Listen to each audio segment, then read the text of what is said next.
अल्हम्दुलिल्लाह रब्बिल आलमीन वस्सलातु वस्सलामु अला सय्यिदिल मुरसलीन अस्सलातु वस्सलामु अलैका या रसूलल्लाह व अला आलिका व अस्हाबिका या हबीबल्लाह। हज़रात गिरामी कदर, उम्मीद है आप सब खैरियत से होंगे। अल्लाह जल्ला शानुहु आपका और मेरा हामी व नासिर हो। मुल्क यमन के अंदर एक कबीला था जिसका नाम था कबीला तय, और इसका सरदार, उसका नाम था हातिम। जी हाँ, वही हातिम जो कि हातम ताई के नाम से पूरी दुनिया के अंदर मशहूर हुआ।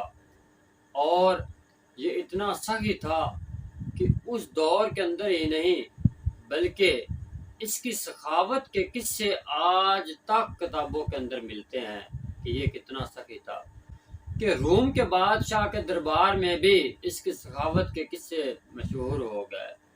एक दिन रूम के बादशाह के दरबार के अंदर इसके अरबी नस्ल घोड़े का तज़किरा छिड़ गया, तो दरबारियों ने उसकी बहुत सारी तारीफें की कि दौड़ के अंदर उस घोड़े का कोई सानी नहीं है। और ऐसे ही हातम ताई अपने सखावत के अंदर इतना मशहूर है और इतना सखी है कि उसकी सखावत का भी कोई सानी नहीं है। तो रूम के बादशाह ने इरादा किया कि वाकई ही जिस तरह उसकी तारीफ की जा रही है वो उसके लायक है भी कि नहीं। उसने अपने दरबारियों से मशवरा किया और ये तय पाया कि मेरे दरबारी हातम ताई के पास जाएंगे और उसके पास जाकर उससे वही घोड़ा मेरे लिए तलब करेंगे। अगर तो उसने वो घोड़ा मुझे दे दिया तो फिर तो वाकई ही वो सखावत करने वाला है और अपनी तारीफ जिस तरह उसकी तारीफ की जाती है उसके लायक भी है। और अगर उसने वो घोड़ा देने से इनकार कर दिया तो फिर जिस तरह उसकी तारीफ की जाती है वो उसके लायक नहीं है। अलगरज बादशाह के दरबारियों का एक गिरोह हातम ताई की तरफ चल पड़ा। जिस रात वो हातम ताई के पास पहुंचे हुआ कुछ यूं, उस रात तेज आंधी आ गई और बारिश भी बरसने लगी।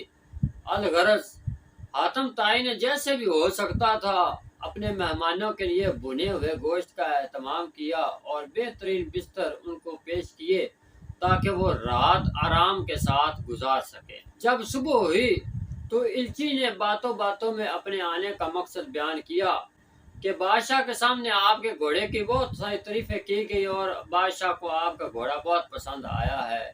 इसी वजह से बादशाह चाहता है कि आप उसको ये घोड़ा पेश कर दें।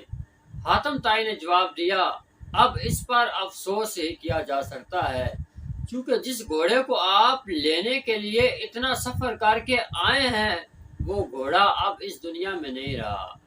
इल्ची ने पूछा, आपकी इस बात का क्या मतलब है? तो हातम ताई ने जवाब दिया, जिस वक्त आप रात को मेरे पास पहुंचे एक तो उस वक्त तूफान था और एक बारिश हो रही थी। इसी वजह से ये मुमकिन ना था कि कोई बंदा इस्तबल जाए और वहां से घोड़ा लेकर आए जिसको ज़बह किया जाए और आप लोगों की खिदमत की जाए। तो मैं ये नहीं चाहता था कि मेरे मेहमान भूखे सोएं। इसी वजह से मैंने अपने घोड़े को रात ज़बह किया और ज़बह करके उसको भून कर आपके सामने पेश कर दिया। रात आपने जो घोड़ा खाया है ये वही घोड़ा है जिसकी तारीफें आपके बादशाह के दरबार में की जाती थी। जब इल्ची ने यह बात सुनी तो उसने हातम ताई को बताया कि आप वाकई ही बहुत सही हैं और जिस तरह आपकी तारीफ की जाती है आप उससे भी बढ़कर हैं। इल्ची जब वापस आया और बादशाह के सामने सारा किस्सा बयान किया तो बादशाह ने इस बात को तस्लीम कर लिया कि वाकई ही हातिम अपनी सखावत के अंदर ऐसा ही है जैसे उसकी तारीफें की जाती हैं।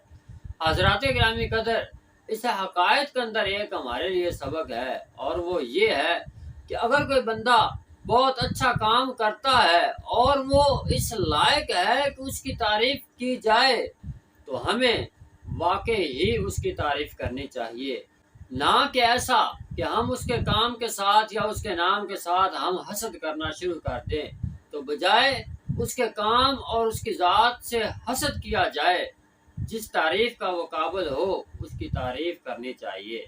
इसी के साथ इजाज़त।